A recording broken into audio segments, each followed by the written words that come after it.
el día de hoy vamos a ver un tema que yo cuando lo estudiaba,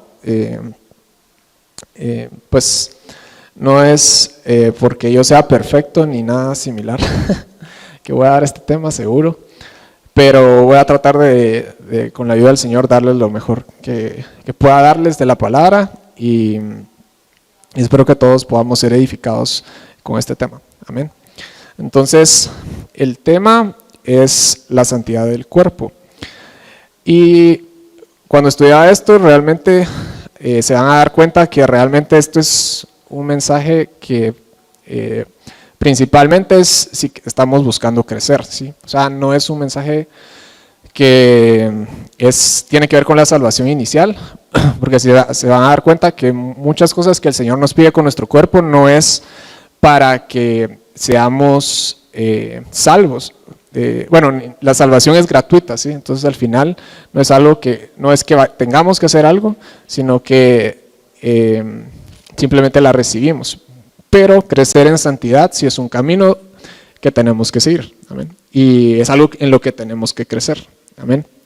Entonces vamos a ver varios temas, vamos a hablar de qué cosas contaminan el cuerpo y vamos a ver por qué es importante la santidad del cuerpo y por qué le importa a Dios nuestro cuerpo, ¿sí? Entonces vamos a empezar. Y primero vamos a empezar solo con la pregunta de por qué es importante la santidad, ¿sí? Y vamos a 1 Pedro 1:15, por favor.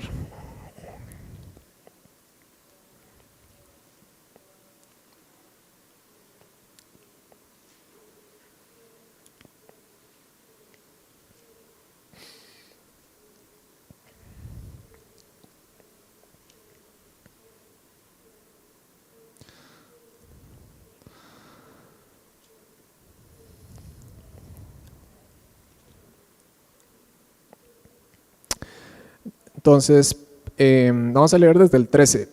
Dice, 1 Pedro está casi al final del Nuevo Testamento, por si alguien no lo ha echado. Sino como aquel, dice en el 13, por tanto, ceñid los lomos de vuestro entendimiento. Sed sobrios y esperad por completo en la gracia que se os traerá cuando Jesucristo sea manifestado. Como hijos obedientes, no os conforméis a los deseos que antes teníais estando en vuestra carne, sino como aquel que os llamó es santo, sed también vosotros santos en toda vuestra manera de vivir. Porque escrito está, sed santos porque yo soy santo. Y si invocáis por Padre a aquel que sin acepción de personas juzga según la obra de cada uno, conducíos en temor todo el tiempo de vuestra peregrinación, sabiendo que fuisteis rescatados de vuestra vana manera de vivir, la cual recibisteis de vuestros padres, no con cosas corruptibles como oro o plata, sino con la sangre preciosa de Cristo.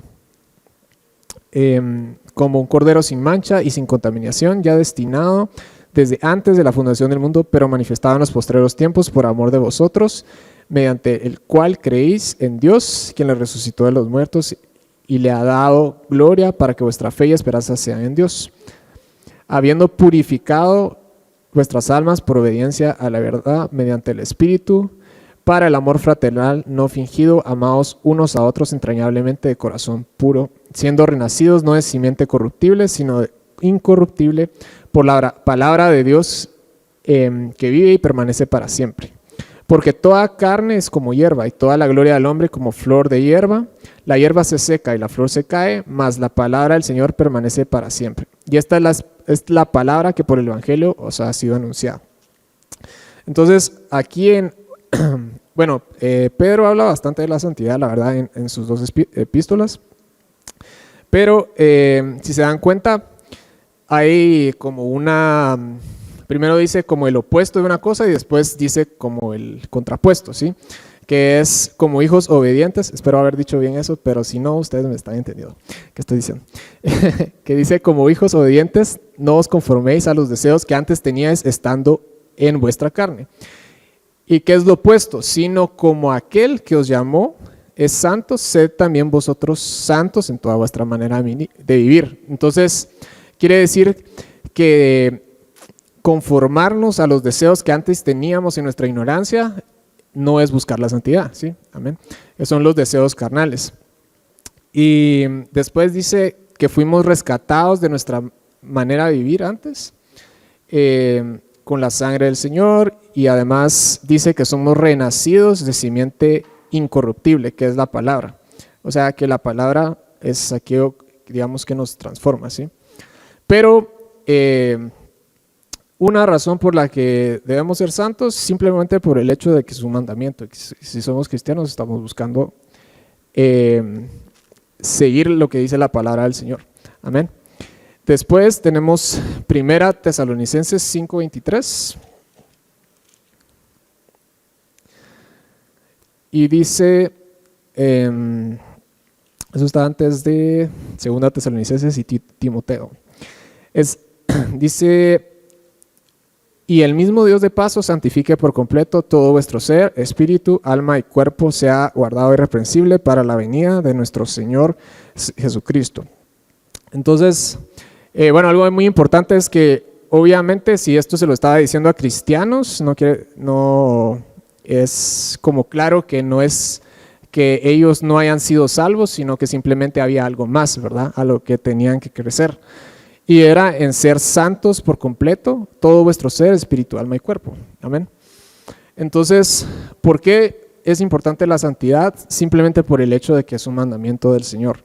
Amén. Y si lo queremos agradar, debemos buscar la santidad. Hebreos 12:14, por favor. Está antes de Santiago y después de... No estoy seguro después de qué. Filemón.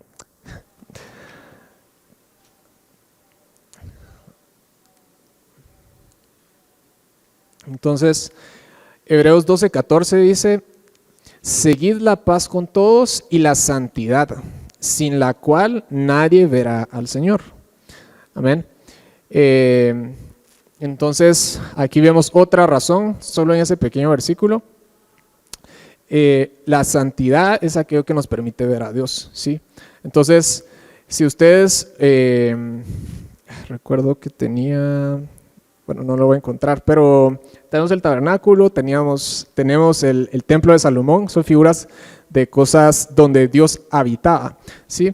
Entonces, una característica esencial para que Dios pudiera habitar ahí era que primero era santificado, ¿sí? Todos los muebles, todo el tabernáculo fue santificado. Entonces, ¿y qué eran? ¿Qué era el tabernáculo? En relación a nosotros, lo vamos a ver en unos momentos. Pero 2 puntos importantes, simplemente porque es un mandamiento del Señor y si queremos agradarlo debemos buscarla. Y 2, porque es aquello que nos permite ver a Dios. Entonces, ¿qué es la santidad? Estos son los significados de las palabras en hebreo, según la concordancia de Strong. Ya están los códigos para ustedes. Pero dice lugar o cosas sagrados, santidad, cosa dedicada, lugar sagrado, santidad, lugar santísimo, cosa, día, lugar, santo, santuario. Y la raíz es ser limpio, ¿sí? Apartar, consagrar, dedicar, purificar, santificar, señalar. Es algo apartado. Y en griego es purificación, pureza, purificador. Perdón, puse ahí en inglés, pero es santificación, ¿sí? Y es algo purificado. Entonces es algo sin mancha, ¿sí? Entonces, esta es otra conclusión que vamos a ver ahorita. Y vamos al Salmo 93:5, por favor.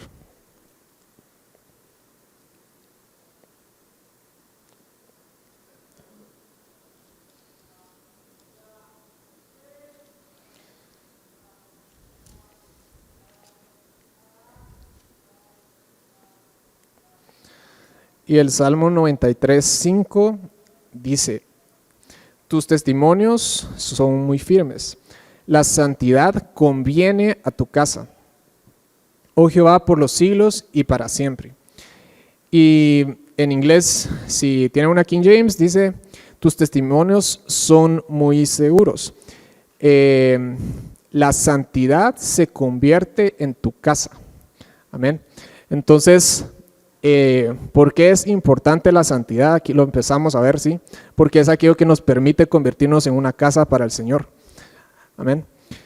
Y eso tiene relación con lo que les decía del tabernáculo, el templo de Salomón. Para que Dios pudiera habitar ahí, era algo que tenía que ser santificado. Amén.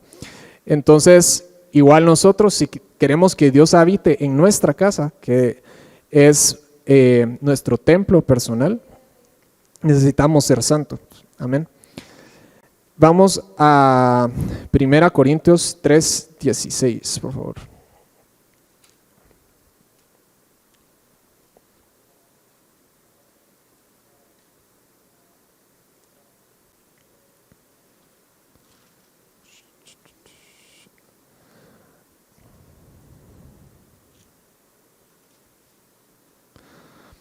Y 1 Corintios 3:16 dice: ¿no sabéis que sois el templo de Dios y que el Espíritu de Dios mora en vosotros?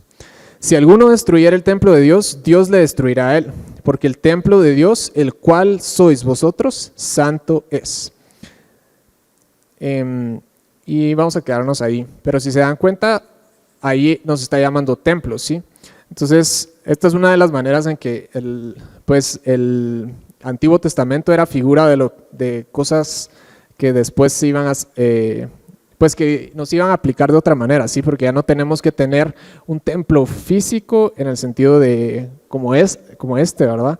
El tabernáculo y el templo de Salomón, pero ahora nosotros también somos un lugar que somos edificados para morada de Dios. Y 1 Corintios 6:19 dice: ¿o ignoráis que vuestro cuerpo es el templo del Espíritu Santo, el cual está en vosotros, el cual tenéis de Dios, y que no sois vuestros? Porque habéis sido comprados por precio. Glorificad pues a Dios en vuestro cuerpo y en vuestro espíritu, los cuales son de Dios. Entonces ahí vemos otra vez como nuestro cuerpo es templo del Espíritu Santo. Y Efesios 2:20. Efesios hasta después, Gálatas, Efesios.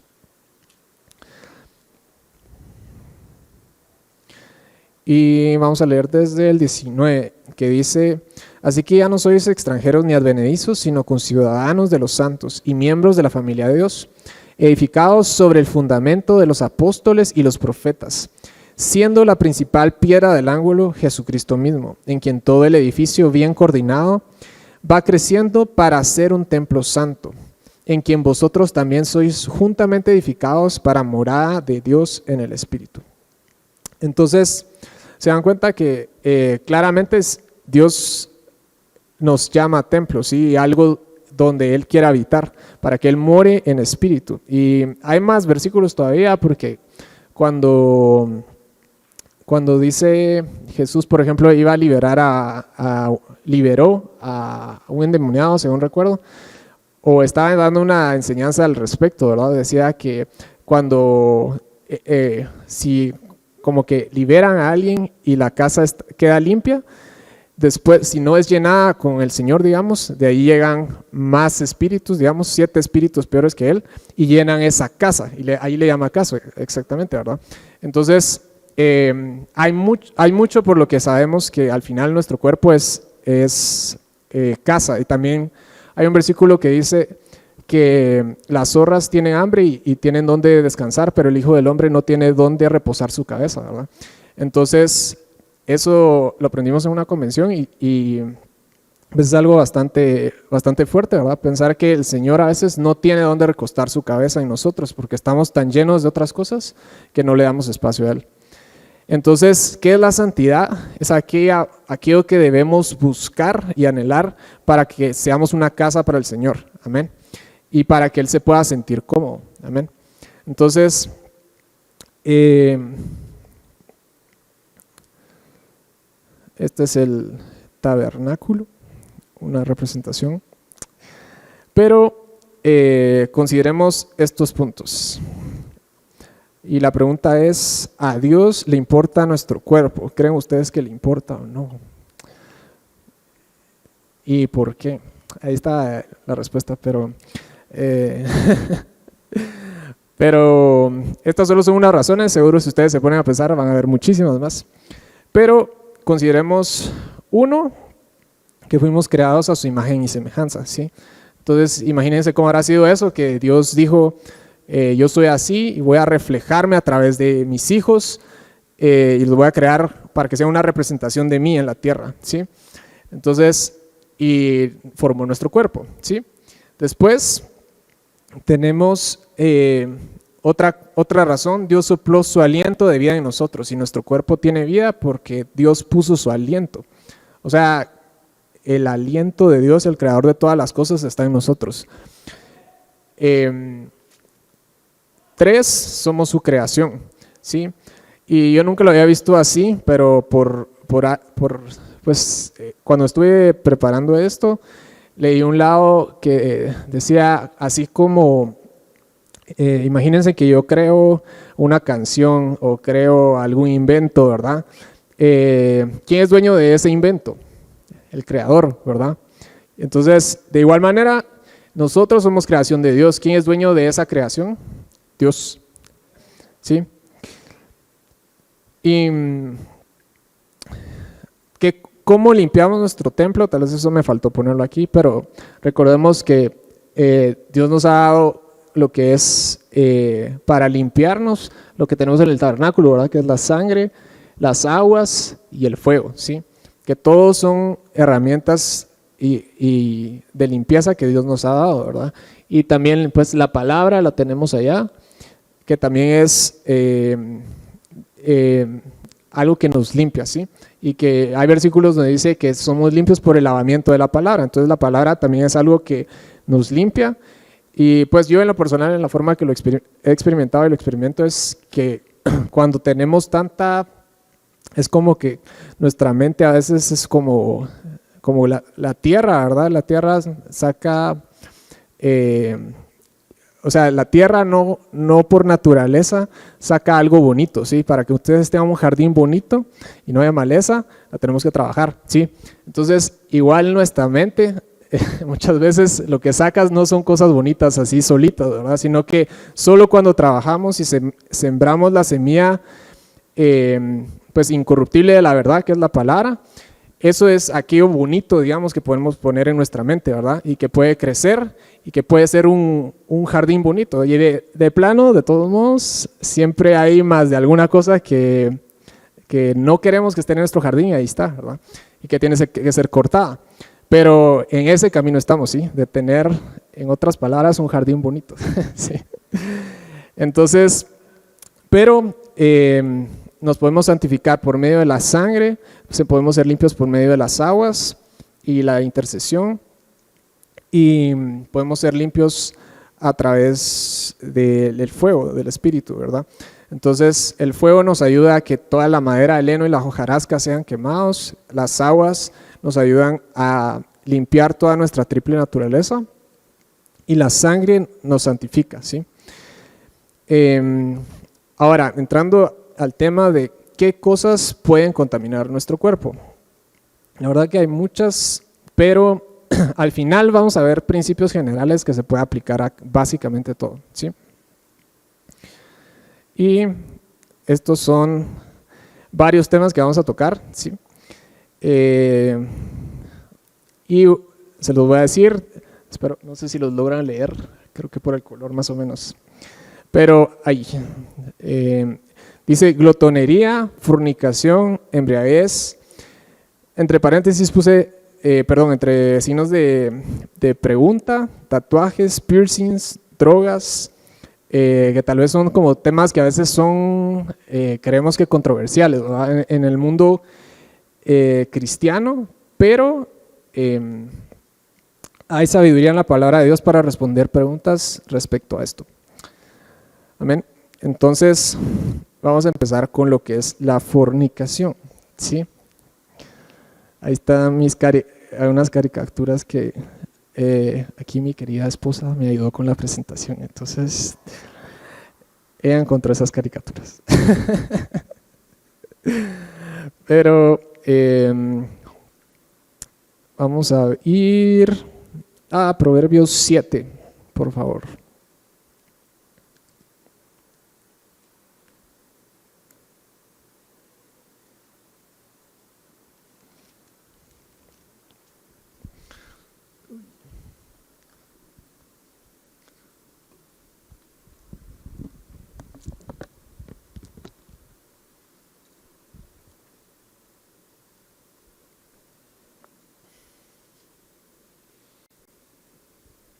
Bueno, Proverbios 7 dice, básicamente dice, habla sobre un joven que es seducido y dice, hijo mío, guarda mis razones y atesora contigo mis mandamientos. Estoy en el 1, perdón. Y guarda mis mandamientos y vivirás, y mi ley como las niñas de tus ojos. Lígalos a tus dedos, escríbelos en la tabla de tu corazón. Di a la sabiduría, tú eres mi hermana, y a la inteligencia llama parienta, para que te guarden de la mujer ajena, de la extraña que ablanda sus palabras. Porque mirando yo por la ventana de mi casa, por mi celosía vi entre los simples, consideré entre los jóvenes a un joven falto de entendimiento, el cual pasaba por la calle junto a la esquina, e iba camino a la casa de ella. A la tarde del día, cuando ya oscurecía en la oscuridad y tinieblas de la noche, cuando vea que una mujer le sale al encuentro con atavío de ramera y astuta de corazón, alborotadora y rencillosa. Sus pies no pueden estar en casa. Una vez está en la calle, otras veces en las plazas. Acechando por todas las esquinas, se asió de él y le besó. Con semblante descarado le dijo, sacrificios de paz había prometido, hoy he pagado mis votos, por tanto he salido a encontrarte, buscando diligentemente tu rostro.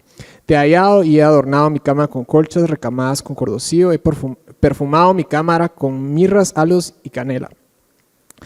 Ven, embriaguémonos en amores hasta la mañana, alegrémonos en amores, porque el marido no está en su casa, se ha ido a un largo viaje. La bolsa de dinero llevó en su mano, el día señalado volverá a su casa. Lo rindió con la suavidad de sus muchas palabras, le obligó con la salamería de sus labios. Al punto se marchó tras ella, como va el buey al degolladero, como el necio a las prisiones para ser castigado, como el ave que se apresura a la red y no sabe que es contra su vida, hasta que la saeta traspasa su corazón. Ahora pues, hijos, oídme, estad atentos a las razones de mi boca, no se aparte tu corazón a sus caminos, no hierres en sus veredas. Porque a muchos ha hecho caer heridos y aun los más fuertes han sido muertos por ella. Camino al Seol es su casa que conduce a las cámaras de la muerte. Y esto es interesante que lo escribió Salomón, ¿verdad? Que lo escribió antes de caer en lo mismo que está describiendo él aquí, ¿verdad? Pero se dan cuenta que dice, como el ave se apresura a la red y no sabe que es contra su vida, así, hasta que la saeta traspasa su corazón. Y dice, porque a muchos ha hecho caer heridos y aún los más fuertes han sido muertos por ella. Camino al Seol de su casa que conduce a las cámaras de la muerte. Y aquí si se dan cuenta, bueno, no voy a afirmar que seguro es así porque tampoco lo he investigado tanto, pero pareciera como un caso de fornicación de el muchacho que va aquí, ¿verdad? El que es sin entendimiento, con alguien que sí está casado, ¿verdad?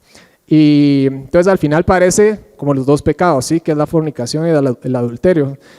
Yo puse fornicación porque la verdad que aquí casi todos estamos, bueno, yo ya no estoy, pero la mayoría son solteros, entonces la fornicación básicamente es el pecado sexual antes del matrimonio, ¿sí? Entonces, pero como dice aquí, dice el camino al Seol es su casa que conduce a las cámaras de la muerte, ¿verdad? Entonces básicamente la fornicación es un camino de muerte, ¿sí? Que si estamos en ese camino debemos buscar salir de él, ¿verdad? Si vamos a Mateo 6:27, se van a dar cuenta de la importancia que Jesús le daba a esto, ¿verdad?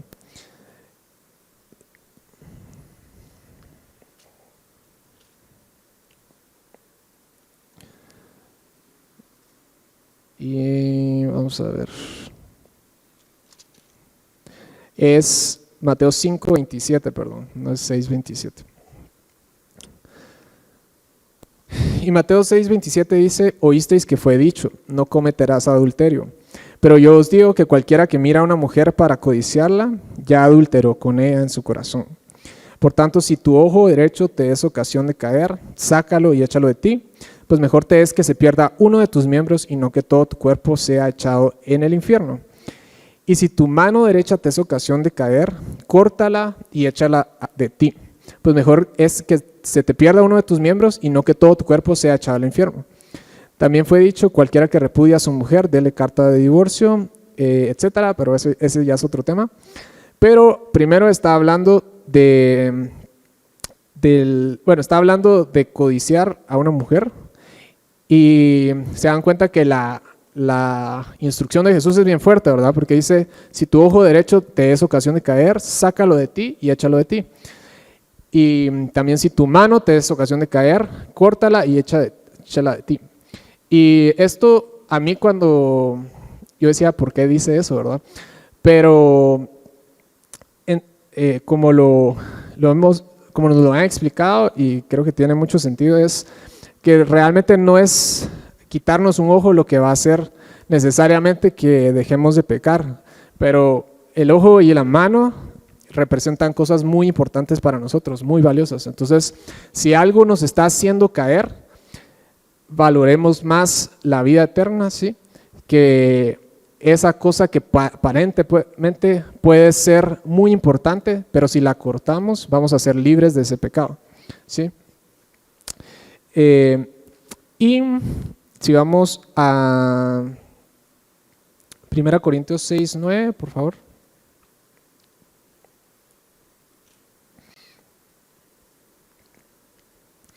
Dice, ¿no sabéis que los injustos no heredarán el reino de Dios? No erréis, ni los fornicarios, ni los idólatras, ni los adúlteros, ni los afeminados, ni los que se echan con varones, ni los ladrones, ni los avaros, ni los borrachos, ni los maledicientes, ni los estafadores heredarán el reino de Dios. Y estos erais algunos, mas ya habéis sido lavados, ya habéis sido santificados, ya habéis sido justificados en el nombre del Señor Jesús y por el Espíritu de nuestro Dios. Entonces se dan cuenta que dice que no heredarán el reino de Dios, y dice los fornicarios, 1, los idólatras, 2, adúlteros, 3, afeminados, 4, ni los que se echan con varones, etcétera. Pero aquí los pecados sexuales los vemos en fornicarios, afeminados y que se echan con varones, ¿sí? Y esto hablamos, así como un paréntesis, pero una vez ya hablamos de lo que es del homosexualismo aquí, fue hace como 2 años tal vez, o 1 año, y a mí me tocó estudiar ese tema, y a mí algo tal vez que me impresionó bastante es cómo eso no es una identidad, ¿sí? O sea, no es algo que yo voy a descubrir que yo tengo eso, ¿sí? Sino que porque la ciencia prueba, y hay varios estudios que se han hecho, y yo hice una investigación bastante profunda de eso, y hay estudios que muestran que es básicamente imposible demostrar que genéticamente venimos así. O sea, eso es imposible. Entonces, simplemente, si también creemos en la palabra de Dios y confiamos que dice, al principio Dios creó hombre y mujer, ¿sí? Entonces, Dios no creó un medio hombre o una medio mujer, ¿verdad?, sino que desde el principio había 2. Entonces sabemos que simplemente solo podemos ser uno de los 2, ¿sí? Y claramente lo sabemos, o sea, no es algo difícil de saber, pero simplemente es una inclinación carnal, al igual que un montón de otras inclinaciones. Eso es una inclinación carnal. Y aquí, si miran, dice afeminados y los que se echan con varones, que cuando estuve estudiando este tema, recuerdo que aquí lo tengo apuntado todavía, pero digamos afeminados se refiere como al hombre que se vuelve más como pues afeminado, cabal, como lo dice ahí, y los que se echan con varones se refiere más como al lado masculino de esa pues del homosexual, por así decirlo, ¿verdad? Y también les compartí en Romanos, si quieren vamos a, porque creo que en estos tiempos es importante saber estas cosas. Pero si vamos a Romanos 1, dice en el versículo 1:24, vamos a ver si, no, creo que antes, me habla un poco de eso. No, creo que esto es del 24, pero dice, Romanos 1:24 dice, por lo cual Dios también los entregó a la inmundicia, en la concupiscencia de sus corazones, de modo que deshonraron entre sí sus propios cuerpos, ya que cambiaron la verdad de Dios por la mentira, honrando y dando culto a las criaturas antes que al Creador, el cual es bendito por los siglos. Por esto Dios los entregó a pasiones vergonzosas, pues aún sus mujeres cambiaron el uso natural por el que es contra naturaleza. Y de igual modo también los hombres, dejando el uso natural de la mujer, se encendieron en su lascivia unos con otros, cometiendo hechos vergonzosos hombres con hombres, y recibiendo en sí mismos la retribución debida a su extravío. Y como ellos no aprobaron tener en cuenta a Dios, Dios los entregó a una mente reprobada para hacer lo que no conviene. Entonces dice en el 27 que los hombres, dejando el uso natural de la mujer, se encendieron en su lascivia unos con otros, cometiendo hechos vergonzosos hombres con hombres, ¿sí? Y también que las mujeres cambiaron el uso natural por el que es contra naturaleza, y le llama a todo esto pasiones vergonzosas. Esto también estudiamos que hay como muchas teorías, porque ahora existe el cristianismo progresista, ¿sí? Que supuestamente acepta por ejemplo, que puede ser cristiano y puede ser homosexual, ¿verdad? Y sí puede ser cristiano y tener una tendencia, pero no quiere decir que esté bien, ¿sí? Simplemente es un pecado con el que tenés que luchar, ¿sí? Entonces, cuando investigué sobre este tema, dice que hay, teorías que dicen es, por ejemplo, que el homosexualismo ni siquiera existía cuando Pablo escribió esto, pero eso también no es posible porque en el tiempo de Pablo, Nerón era, o muy cercano a Pablo, Nerón fue emperador de Roma, y Nerón tuvo, ya no recuerdo exactamente la cantidad, pero fue como dos esposas, digamos, mujeres, y tuvo dos esposos que fueron, que eran homosexuales, ¿verdad? Y entonces, en un caso, digamos con el primer hombre, Nerón jugó el papel de hombre, por así decirlo, y en el segundo caso, Nerón jugó el papel de mujer, ¿verdad? Entonces, de que ya existía eso en ese tiempo, ya existía, ¿sí?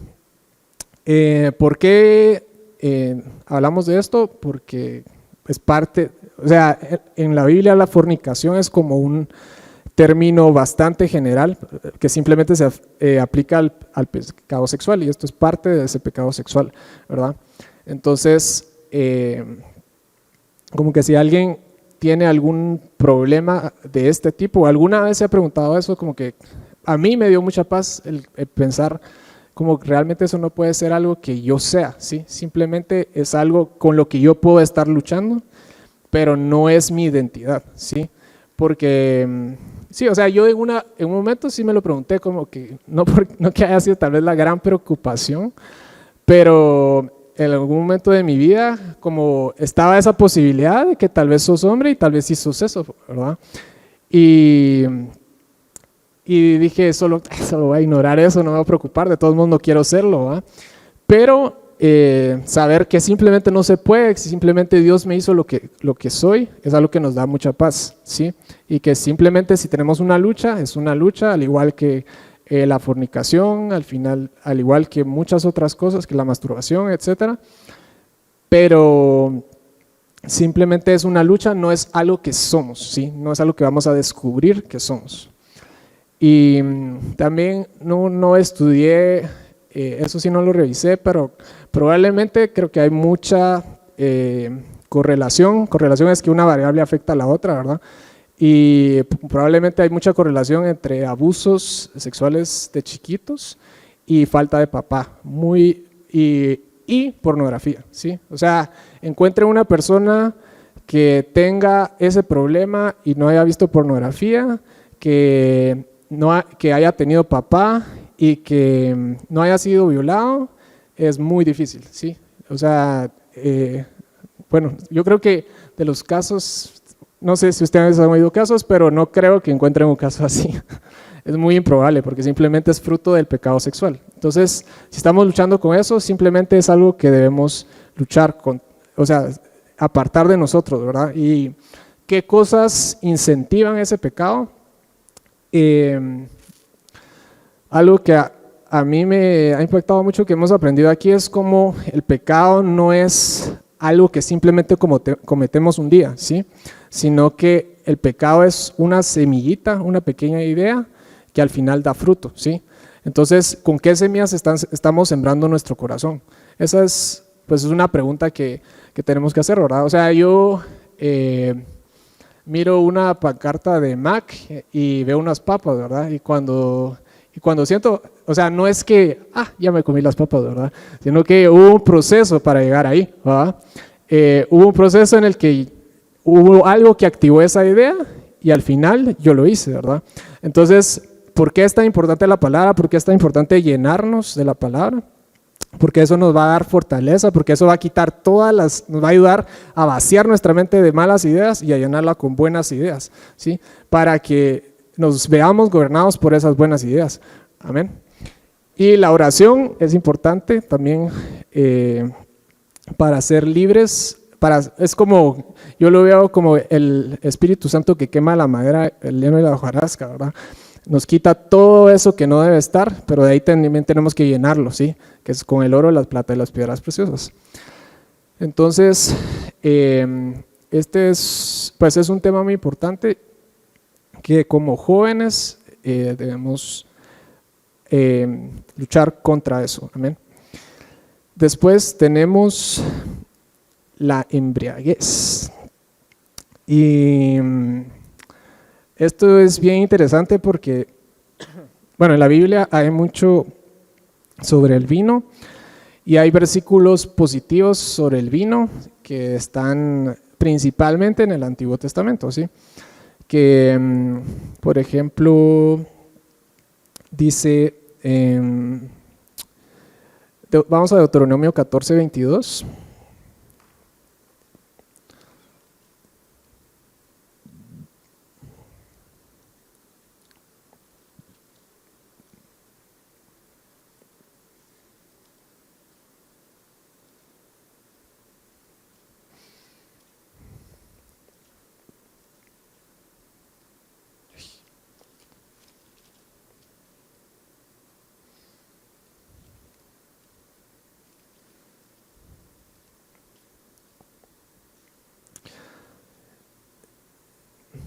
Dice, indefectiblemente diezmarás todo el producto del grano que rindiere tu campo cada año, y comerás delante de Jehová tu Dios por el lugar que él escogiera para poner allí su nombre, el diezmo de tu grano, de tu vino y de tu aceite, y las primicias de tus manadas y de tus ganados, para que aprendas a temer a Jehová tu Dios todos los días. Y quedémonos ahí. Pero si se dan cuenta, decía diezmar del grano, de tu vino y de tu aceite, ¿verdad? Entonces, sí era algo que producían en el tiempo de Israel. Hay teorías de que tal vez no era vino fermentado, alcohólico, pero no nos vamos a meter tanto a eso.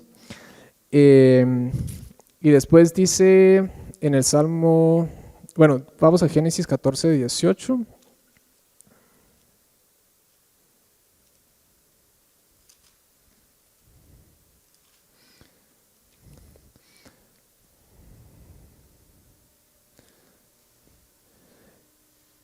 Y dice en Génesis 14:18, entonces Melquisedec, rey de Salem y sacerdote del Dios Altísimo, sacó pan y vino y le bendijo diciendo, bendito sea Abraham del Dios Altísimo, creador de los cielos y de la tierra, y bendito sea el Dios Altísimo que entregó a tus enemigos en tu mano. Y le dio a Abraham los diezmos de todo.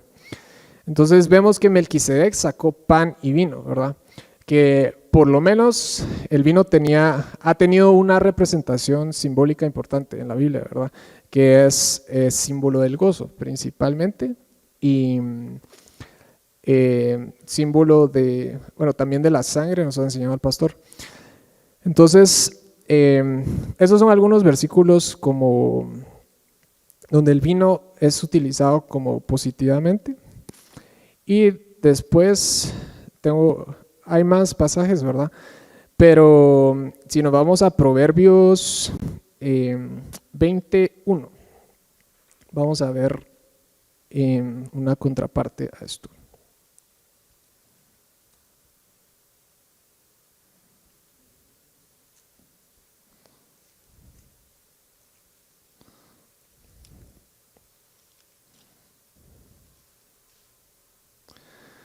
Dice, el vino es escarnecedor y la sidra alborotadora, y cualquiera que por ellos yerra no es sabio. Después vámonos a Proverbios. En Proverbios hay un montón de versículos sobre esto, pero dice Proverbios 21:17. Dice, hombre necesitado será el que ama el deleite, y el que ama el vino y los ungüentos no se enriquecerá. Y vamos al 23:20. Dice, no estés con los bebedores de vino, ni con los comedores de carne, porque el bebedor y el comilón empobrecerán, y el sueño hará vestir vestidos rotos. Y después, bueno, esto es importante porque dice, no estés con los bebedores de vino, ni con los comedores de carne. Y también en traducciones, en otras traducciones, es los que se embriagan, digamos, y los que son glotones, ¿verdad? Entonces, tanto la glotonería como la embriaguez son pecado delante de Dios. Y después, si vamos en el mismo versículo, en el mismo capítulo dice, Proverbios 23:29 dice, ¿para quién será el ay? ¿Para quién el dolor? ¿Para quién las rencillas? ¿Para quién las quejas? ¿Para quién las heridas en balde? ¿Para quién lo amoratado de los ojos? Para los que se detienen mucho en el vino, para los que van buscando la mistura, para los que, no mires el vino cuando rojea, cuando resplandece su color en la copa, se entra suavemente, mas al fin como serpiente morderá, y como áspid dará dolor. Tus ojos mirarán cosas extrañas y tu corazón hablará perversidades. Serás como el que yace en medio del mar y como el que está en la punta de un mastelero. Y dirás, me hirieron, mas no me dolió. Me azotaron, mas no lo sentí. Cuando despertare, aún lo volveré a buscar. Entonces, aquí se dan cuenta cómo describe con mucha exactitud muchos efectos de la embriaguez al final, ¿verdad? Porque dice que al final como serpiente morderá, como aspirará con dolor, que vamos a ver cosas extrañas y tu corazón hablará perversidades, que yo la verdad nunca he experimentado la embriaguez, así que no les puedo contar. Pero sí he visto, o sea, que las personas hablan cosas solo así, ¿verdad? Al azar, ¿sí? Y dice, será como el que está en la punta del mastelero, que después, pues después de que baja seguro no camina bien, ¿verdad? Que es parte de los efectos de esto. Entonces, eso es como una medida que estamos pasando la raya en cuanto a esto, ¿verdad?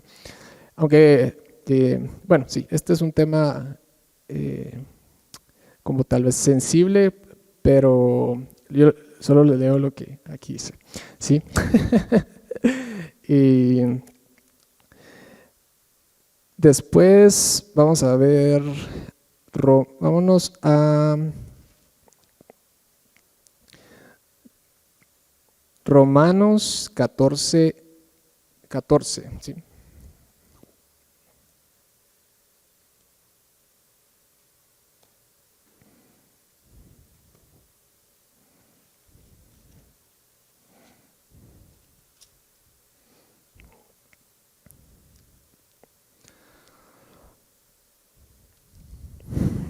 Romanos 14 dice, recibid al débil en la fe, pero no para contender sobre opiniones, porque uno cree que se ha de comer de todo, otro que es débil come legumbres. El que come no menosprecia al que no come, y el que no come no juzgue al que come, porque Dios le ha recibido. Y En el 5 dice, uno hace diferencia entre día y día, otro juzga iguales todos los días. Cada uno esté plenamente convencido en su propia mente. Y en el 13 dice, así que ya no juzguemos mal los unos a los otros, sino más bien decidid no poner tropiezo o ocasión de caer al hermano. Yo sé y confío en el Señor que nada es inmundo en sí mismo, mas para el que piensa que algo es inmundo, para él lo es. Y después dice en el 19, así que sigamos lo que contribuye a la paz y a la mutua edificación. No destruyas la obra de Dios por causa de tu comida. Todas las cosas a la verdad son limpias, pero es malo que el hombre haga tropezar a otros con lo que comen. Bueno es no comer carne, ni beber vino, ni nada en que tu hermano tropiece o se ofenda o se debilite. ¿Tienes tu fe? Tenla para contigo mismo. Delante de Dios, bienaventurado es el que no se condena a sí mismo en lo que aprueba, pero el que duda sobre lo que come es condenado, porque no lo hace con fe, y todo lo que no proviene de fe es pecado. ¿Sí? Entonces, aquí hay como claves para saber qué debemos hacer o no también respecto a esto. Y dice, bueno es no comer ni beber vino, ni nada en que tu hermano tropiece. ¿Sí? ¿Tienes tu fe? Porque lo que está diciendo es que está diciendo que todas las cosas a la verdad son limpias, o sea, las cosas no son malas en sí, pero principalmente es el efecto que pueden producir en nosotros lo que debemos cuidar, ¿verdad? Y no debemos comer o beber algo con lo que hagamos tropezar a nuestro hermano, porque dice, entonces ya no andamos en amor, ¿sí? Y después dice, por tiempo les voy a leer solo los versículos. Dice, manifiestas son las obras de la carne, que son adulterio, fornicación, inmundicia, lascivia, idolatría, hechicerías, enemistades, pleitos, celos, iras, contiendas, disensiones, herejías, envidias, homicidios, borracheras, orgías y cosas semejantes a esas. Y en Efesios 5:17 dice, no os embriaguéis con vino, en lo cual hay disolución, antes bien sed llenos del Espíritu Santo, hablando entre vosotros con salmos, con himnos y cánticos espirituales, cantando y alabando al Señor en vuestros corazones, dando siempre gracias a Dios por todo, dando siempre gracias por todo al Dios y Padre en el nombre de nuestro Señor Jesucristo. Entonces nos llama a, en vez de estar llenándonos de un gozo terrenal, ¿verdad? Que se busca, pues yo lo que he visto en las, lo que sea, bodas, 15 años o lo que sea, es que típicamente se busca el gozo en que van a bailar, que van a tomar, ¿verdad? Y pues puede volverse ese es el gozo mundano, por así decirlo, pero Dios no nos manda a buscar ese gozo mundano, sino a buscar el gozo llenándonos del Espíritu Santo, amén.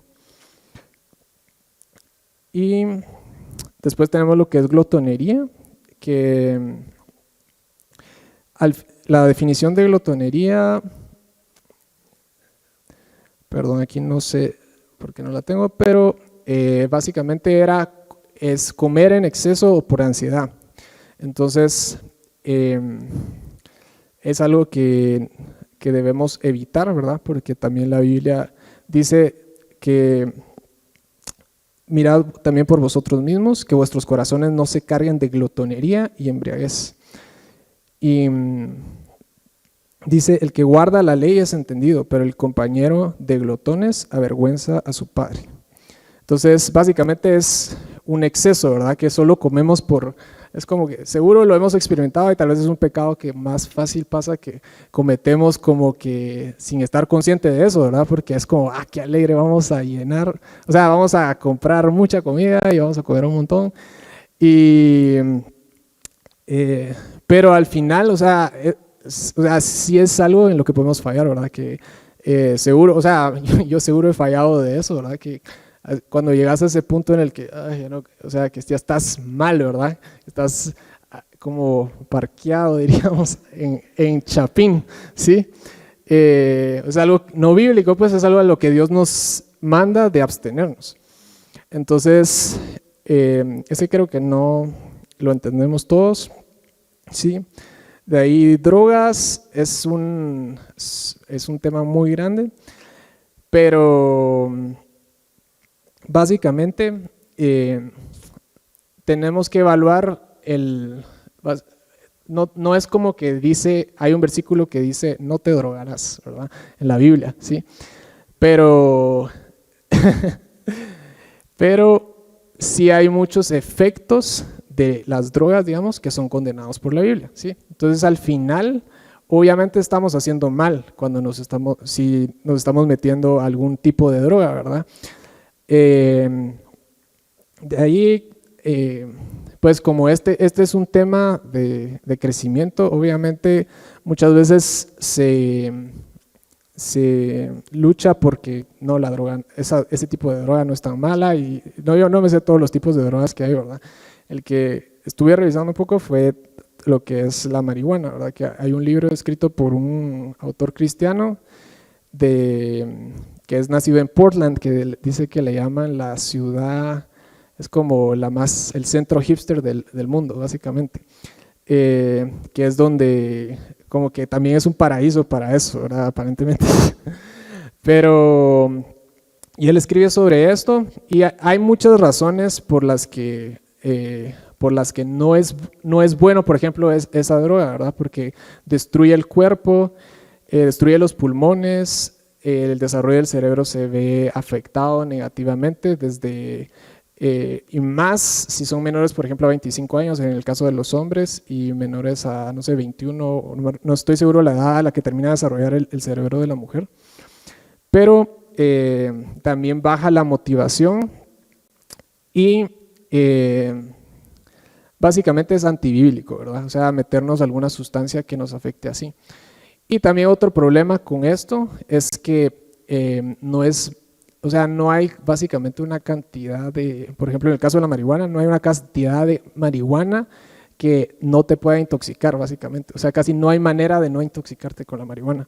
Entonces, es algo que no puedes probar, digamos, sin pecar, básicamente, porque la intoxicación es pecado, ¿sí? Bíblicamente. Entonces, estamos yendo en contra del mandamiento dice, si alguno destruyera el templo de Dios, Dios le destruirá a él, porque el templo de Dios, el cual sois vosotros, santo es. Amén. Entonces estamos llamados a no destruir nuestro cuerpo. Amén. Además de que también dice la Biblia que yo no me dejaré dominar de ninguna cosa, y eso claramente es esclavizante, ¿sí? Etcétera, ¿verdad? No es algo que dé gloria a Dios, no es algo que edifique a la hermandad, ¿sí? Entonces, creo que eso está claro. De ahí el tema de los tatuajes, es otro tema bastante grande respecto al cuerpo, pero creo que ahí tenemos que tomar muchos criterios similares, ¿verdad? Entonces, si se dan cuenta, en Romanos 14, que es donde estábamos, dice que cada uno esté plenamente convencido en su propia mente, ¿verdad?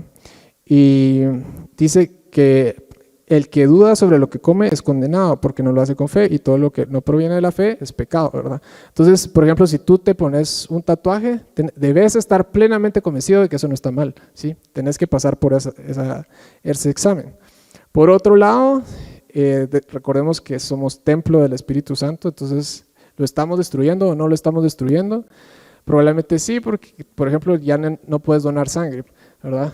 Que es un efecto así simple, pero estás destruyendo tu cuerpo. Te puede esclavizar, rara es la persona que no se pone un tatuaje después de otro, ¿sí? Trae gloria a Dios, no sé, ustedes responden a esa pregunta, yo creo que no, pero cada quien puede pensarla, ¿sí? Entonces, otra pregunta es, ¿mis acciones están motivadas por amor y humildad de Jesús? ¿Sí?